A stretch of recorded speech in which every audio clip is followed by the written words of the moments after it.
अब ये क्या है, प्रॉब्लम इसमें आ रही है कि अभी ये साइड से ये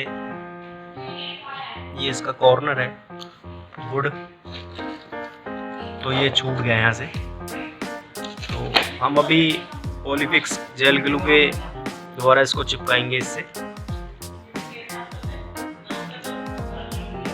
इसको हम कपड़े से साफ कर लेंगे।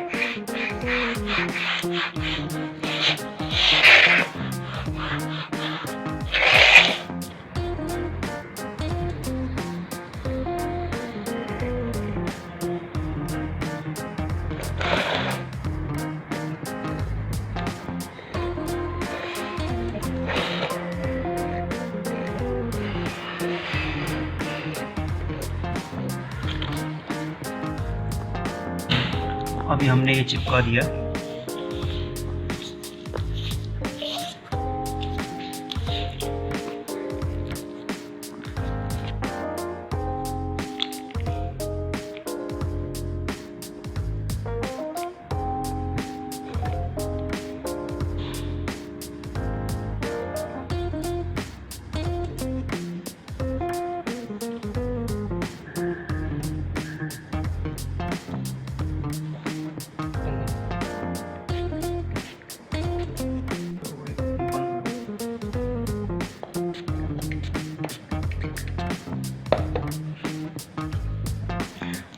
ये आप देख सकते हैं कि इस साइड के कॉर्नर जो थे ये भी छूटे हुए थे बिल्कुल, और ये भी ये चिपक चुके हैं मजबूती के साथ।